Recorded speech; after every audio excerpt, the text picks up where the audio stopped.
Hello, welcome along. I hope you guys are doing well. We are back in Microsoft Flight Simulator in the beautiful early evening sun here in Mykonos, Greece for today's video. And let's just say it's something we've all been waiting for a very long time. That's right folks, the ATR 72600 is back. So following last week's update then, we now have, dare I say it, a virtually bug-free usable ATR, and I cannot wait to get started. So let's jump inside the flight deck and get going. So as you can see, we're completely cold and dark, so I just want to run through the startup procedure for you guys. So let's head over to the EFB and let's hit aircraft, and let's get some ground power going along with our tail prop, and let's open some doors. So overhead then, let's get some batteries on and close the cover, and ground power is available, so let's switch that on as well. And they'll just take a few seconds to initialize. And what we're going to do today is go through all the onboard checklists in order as well, just so we can double check that everything's working as it should do in this new update.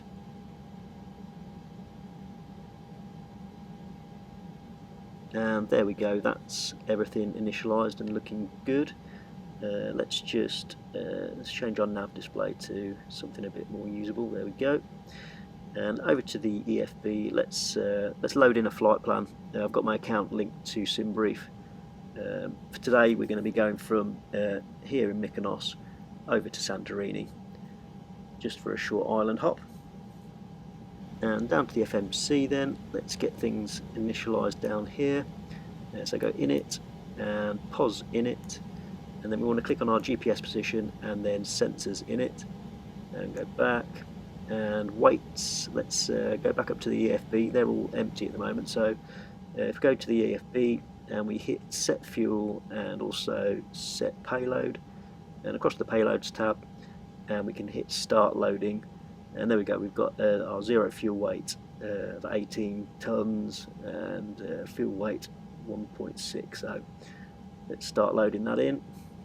Okay, and that's also given us a trim setting of 1.5 up, so we can click set trim, and there we go, that's populated all the information into the FMC.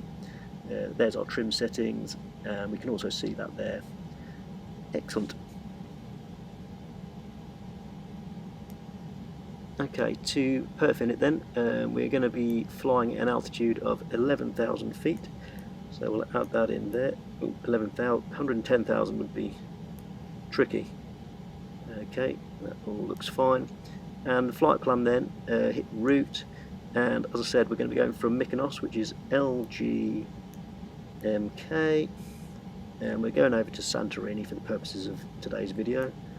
LGSR, and we drop that in at the top there. Perfect. So as we can see, we've got a discontinuity there, but I'm not going to bother adding the rest of the flight plan for today's video. This is very much just getting the system started up and getting us off the ground. Okay, so let's start working our way through some of the checklists then within the aircraft, and we'll go to our final cockpit preparation checklist. Okay, parking brakes set, altimeters checked and set. Landing elevation is new in this update, that automatically senses it, so that's good. Com, nav and surveillance, if we go into nav, and we can just activate our airports and nav aid, leave weather on, that all looks good. Surveillance, let's activate the transponder and we'll squawk 2000 and enter that. And TCAS, that can be left on auto, so that's all good. And comms we don't need to worry about for this tutorial, so yep, that's that checked. And fuel quantity is set and checked, and we also need to reset the fuel used, so that's the button in the middle here, and that just resets those figures. That's working now in the update, so let's check that. Memo panel checked, and power management dial set to takeoff, so that's checked. Okay, final cockpit preparation checklist complete. Okay, so we can start thinking about putting the plane into hotel mode. So overhead then, Let's just put on the beacon and nav lights, and let's put on lights and signs, emergency exit lights. Ooh, we can arm those, and we'll put that to dim. Okay, so what is hotel mode? Think of it basically like the APU on an airliner. So what we need to do is start up engine 2 to power all the systems within the aircraft. But what we do need to do is apply the prop brake in the centre here, which just stops the propeller from spinning whilst the ground crew are in and around the plane. So engine start switch to start A, and then we press start 2 to get engine 2 spinning up. And if we look down at the NH, we need to get that to about 10%. Then we can advance the condition lever to feather, which is down here, so feather, and that basically starts up engine 2. And if we take a look outside the plane, we can see the propeller is stationary, but if we zoom in a little bit, the turbines in the rear of the engine are spinning. You can hear them starting up, and there's a bit of heat bellowing out the back, so that's all working correctly. And that is the plane in hotel mode then, so we can basically disconnect the ground power now. So if we come back overhead and hit the ground power button to off, and we can come across and put all our probes on and our window heats, and also the oxygen supply. Now these will read that they've got faults because we haven't got engine 1 started yet, but once we've got engine 1 started, all those faults will be resolved, hopefully. Okay, back in the EFB then, let's hit the aircraft tab and start releasing a few bits and bobs. Let's get rid of the tail prop and close the door, the cargo doors, and we'll release the chocks and also the ground power. Okay, so we're about ready for pushback now, but just before we request that, I'm going to add our runway heading in, which is 337 degrees. Here at Mykonos we're on runway 34, so if you come down, we can see there I need to scroll that across to 337. There we go. And I'm also going to add our cruise altitude of 11,000 feet. So I just need to scroll that around here. And we go, round we go, round we go. A bit more. 10,000. There we go, 11,000. So if we take a little closer look, we can see we've got our runway heading and also our altitude. Okay, and then finally I'm going to engage heading select and also indicated airspeed, which are the modes I want to set for our takeoff. Okay.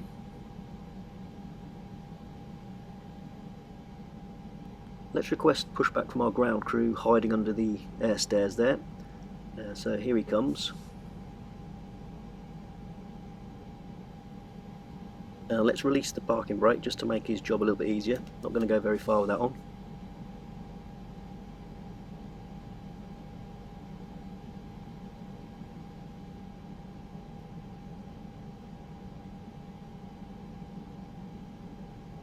Here he comes. This is Konstantinos. He is Greece's premier pushback operative. He's also one solid dude. Look at those sunglasses. He looks like Arnie or something. I'll be pushed back.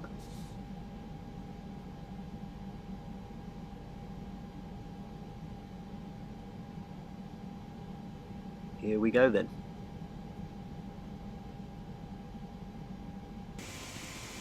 Beautiful evening for flying in Mykonos tonight.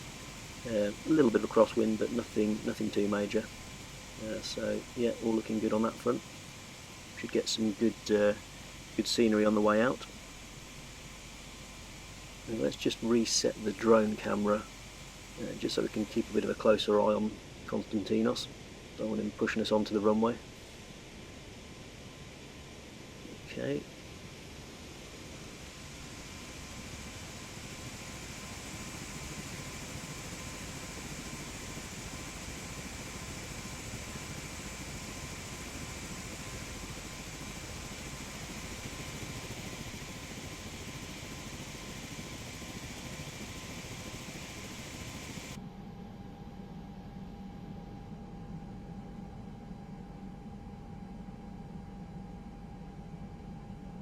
Okay, I think that's about far enough, so let's end pushback there.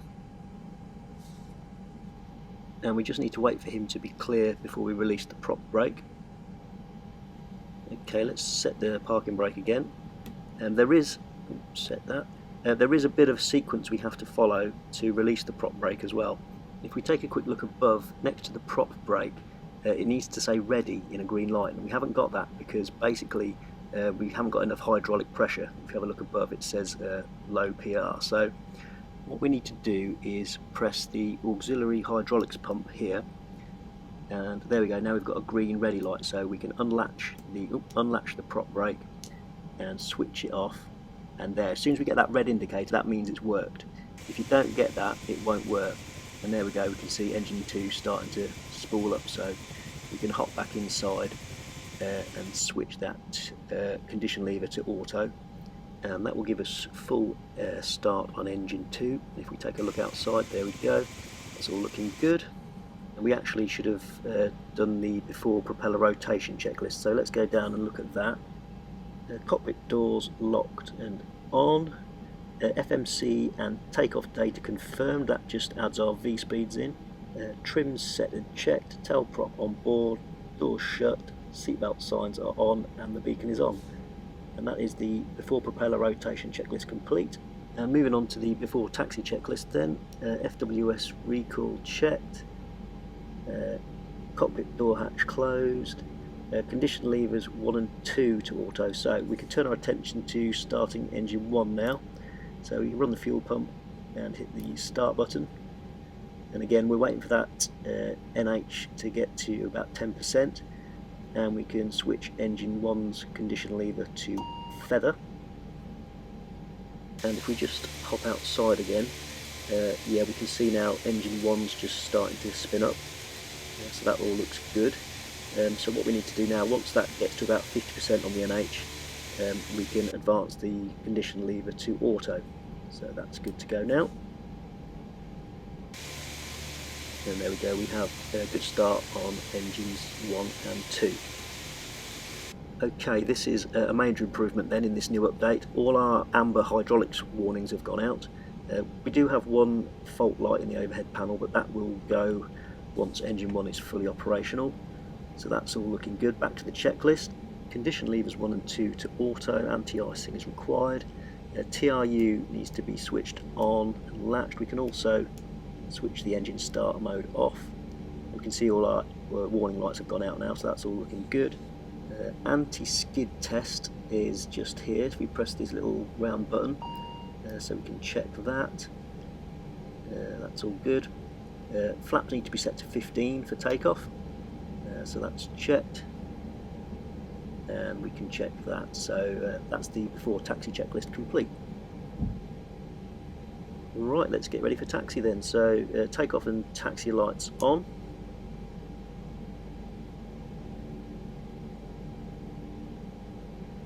And parking brake off. Still no hydraulics warnings, which I'm super happy about, so let's just give it a little bit of thrust and we should start inching forward. Here we go.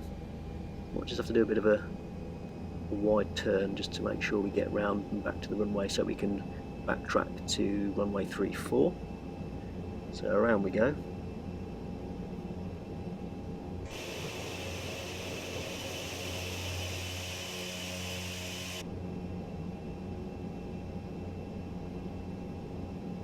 Hopefully we're going to make the turn. It looks okay, we should be alright. They pretty much turn on a sixpence, these things, but what we might do is run out of steam a little bit. It's a little bit uphill by the looks of it, so what I need to do is disengage the gust lock.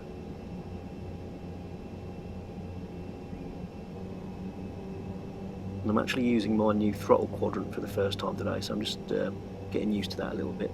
There we go, so gust lock off, and a little bit of throttle, not too much. Oh, Christ. Let's pretend we didn't see that. That's why we need the first officer with us when we're mucking around with our throttle quadrants.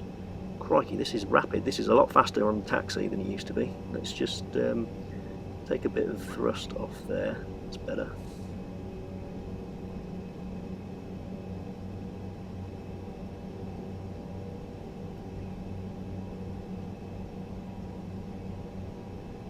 There we go. That's a bit more sensible, isn't it? Okay, so we can take a look at the taxi checklist then. So taxi and takeoff lights on, brakes checked, takeoff config test checked. That's taxi checklist complete. Okay, moving on to the before takeoff checklist then. The takeoff briefing checked, gust lock off, flight controls, we'll go full left, full right, and full forward, and full back. Okay. So flight controls check, boost checked, airflow checked, cabin crew advised, give them a dong, engine bleeds as required, external lights, put the takeoff lights on, and let's whack the strobe on, and we'll have our logo light as well, and then lateral FD centered and rudder cam centered, and that is the before takeoff checklist complete.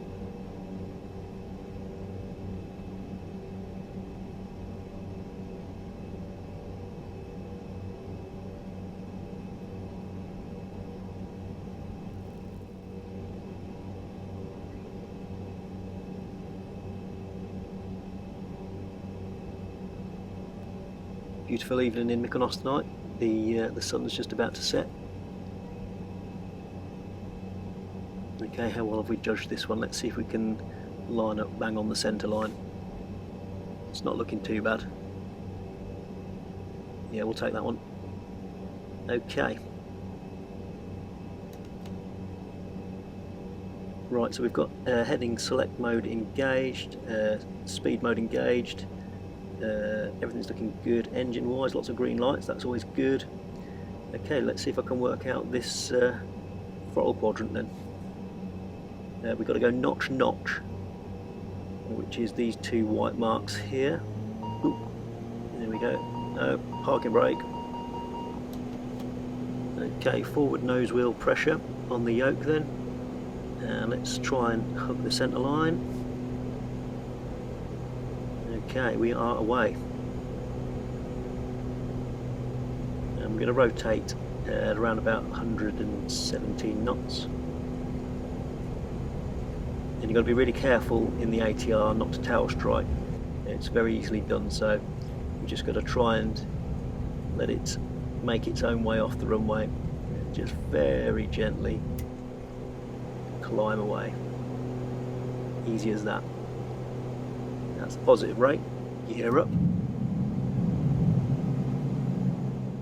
And we'll just keep hand flying the climb a little bit longer.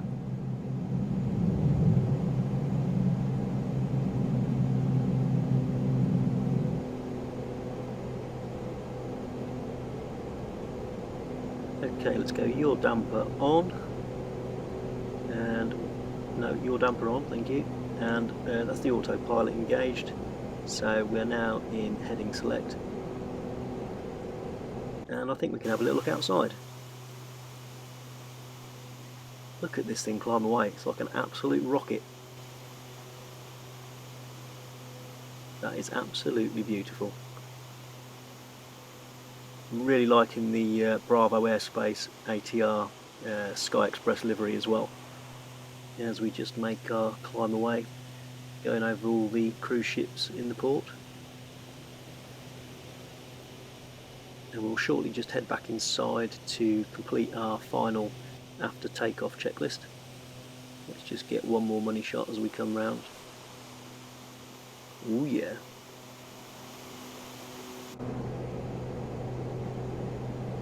Okay, to the after takeoff checklist then. Landing gear up, flaps retracted, we want power management mode to climb, so we'll just spin that round. Engine bleed on, taxi and takeoff lights off, and altimeters set and checked, and that is the after takeoff checklist complete. Okay guys, that concludes today's video on the updated ATR 72600 I can't tell you how happy I am to have a viable option back in my hangar for this aircraft. It's really good fun, and I think I'm going to be doing quite a few more regional hops using the ATR, so look out for that on the channel. If you did enjoy the video, give it a like, subscribe, and I will see you guys in the next one. Thanks very much for watching. Bye bye.